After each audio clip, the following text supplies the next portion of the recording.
Go. All right, sing it, Andrew. Story time, story time, story time with Mike. All right, we're going straight into story time with Mike today, guys. The reason is, hey, look at this. I just noticed this. Target, $169. This price tag ought to make this box at least worth another $10,000, right? Don't you think? Just because it has a Target price tag. Now it's 169 bucks. We got this traded in yesterday. This box is the original Atari 2600 box. It's a 6-switch, the heavy sixer, however you want to call it, wood grain. This was the first one that came out in 77, 78 across the country. Now I didn't have this one. My first box is up there. Shoot that, Brian. See up there on the wall? Mine's the 4-switch. That's actually my box.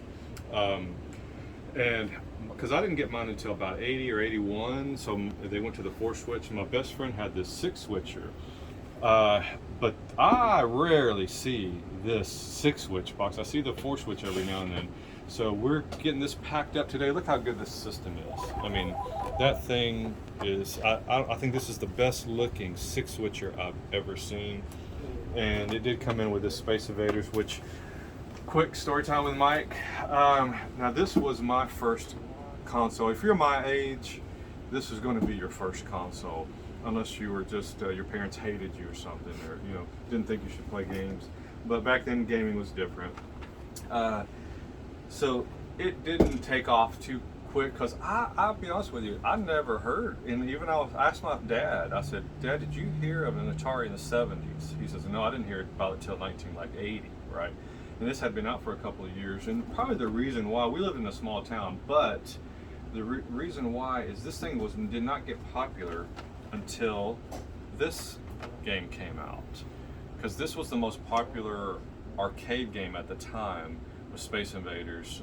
Japan, I think they had a shortage of coins because of this game, and I remember when this game came out at the in about 80 is when I remember. It could have been 79, 80, and I played it.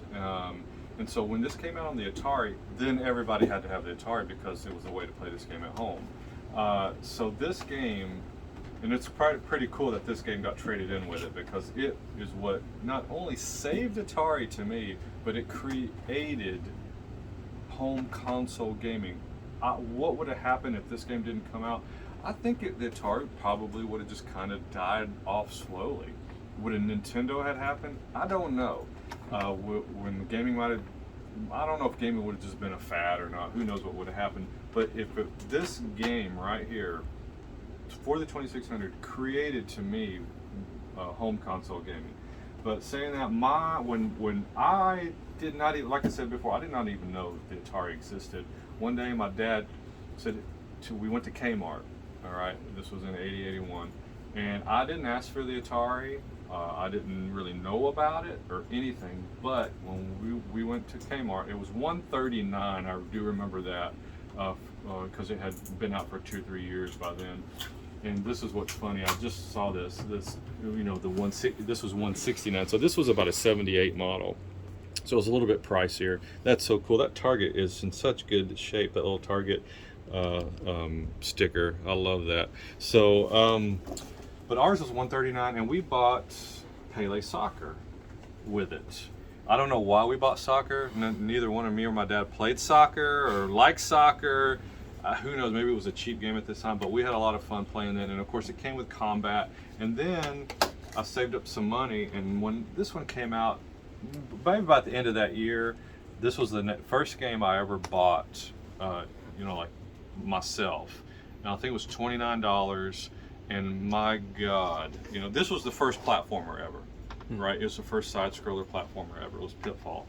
And as much, I've said this a couple of times, I hated school so bad, just like everybody else. No, I didn't want to wake up in the morning and go to school. But when I got that game, I woke up an hour early before I had to get ready to go to school, and I played that Pitfall for an hour before I had to get ready and eat my sugar bombs or whatever I was eating for breakfast back then. So, but Pitfall was the first true game that I fell in love with it. Pele Soccer, like I said, was fun. Combat was fun, but Pitfall to me was just like, oh man, I got to play this game. I would go to school, think about it all day, come home and play it. Another quick thing, You know, of course, everybody knows how amazing the 2600 graphics were, as you can tell by the front of this box. I mean, look at this kid right here. It's like, ooh, this, you know, of course, he's paid to do that. But what you really had to do when you were playing Asteroids, see, look at this cover right here. The artwork on these games, I could imagine myself in this beautiful looking ship, right, in the stratosphere or wherever he's at, and shooting this stuff. And of course, you know, in real life, they're not going to put what it looks like on the back of the box, the game. You had to use your imagination. Exactly. But this, as crazy as it sounds, this helped. it helped your brain think a little bit more so. But hey, we're going to get this set up today. I don't know what the price is going to be, you know, at least a couple $1 million for this Atari 2600 in the box. But come on down, check it out. Player One, it'd be a great time. Oh yeah, that part.